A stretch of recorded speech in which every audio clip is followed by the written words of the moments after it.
राजधानी रे विभत्स हत्याकांड घटी एनएच रु मात्र 2 फुट दूर रे आपण देखुछंती ये होची कोलथिया छक निकट रे थिबा एक आजबेस्ट घर जे आजबेस्ट घर रे गंजाम अंचल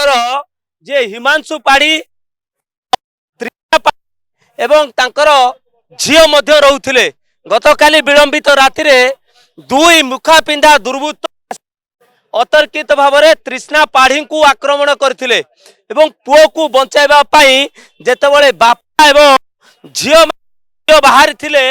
सेतेबेले सेमाने मध्य गुरुतर आघात होइतिले एवं गुरुतर अवस्था रे तीन जन को जेतेबेले हॉस्पिटल रे भर्ती करा जायतिला आज सकाळु पुओ तृष्णा होइछि एवं जहा पुलिस डीसीपी सूचना दैछंती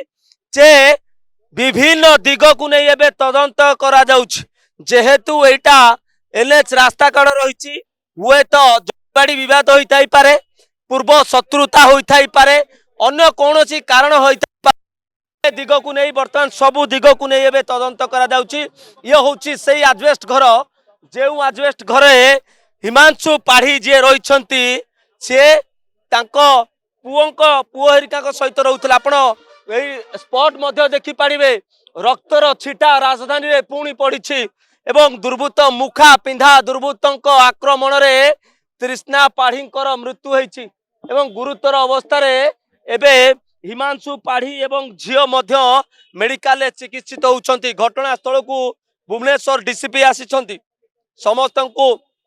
एविडेंस वर्तमान कलेक्ट करा जाउछि दुईटी थाना अधिकारी मध्य घटना स्थल रे अछंती एवं किछ समय परे जेतेबेले क्वाड पहुंचीबे परवर्ती समय सबु चित्र सामना को आसीबो जे पचरा उचरा करा जिवो अभियुक्तों को मुखा पिंधा अभियुक्तों को धरिबा पई विभिन्न जगह रे बे रेप चलीछि एवं चित्र आपण देखुछंती जहाँ डीसीपी सूचना दउथिले राति पाखा पाखी 2:30 समय रे दुई जन मुखा पिंधा दुर्बृत्त माने प्रवेश करथिले एवं आक्रमण करथिले एवं तृष्णा पुओ तृष्णा को आक्रमण करथिले सेतबेले तांको बापा रहिसंती हिमांशु पाढ़ी एवं भौणी बंचेबा पई चेष्टा करथिले एवं तीन जन जाक गभीर भाव में आघात होइथिले गुरुतर अवस्था रे जेतेबेले तांको मेडिकल रे भर्ती करा जायतिला एबे पुओंकर मृत्यु होइछि एवं बापा एवं झियो वर्तमान मेडिकल रे चिकित्सित होउछंती आ किछ समय परे घटनास्थल को साइंटिफिक टीम आसीबो डॉग स्क्वाड आसीबो एवं सबु दिग को नहीं जेतेबेले तदंत हेबा परे घटना पछरु पर्दा उठी पारिबो प्रकृत रे किए से मुखा पिंधा दुर्बृत्त जो माने पुओ को हत्या कले बापा एवं झियो को गुरुतर आघात कले कैमरा पर्सन हिमांशु सुभाष प्रधान ओडिशा भास्कर।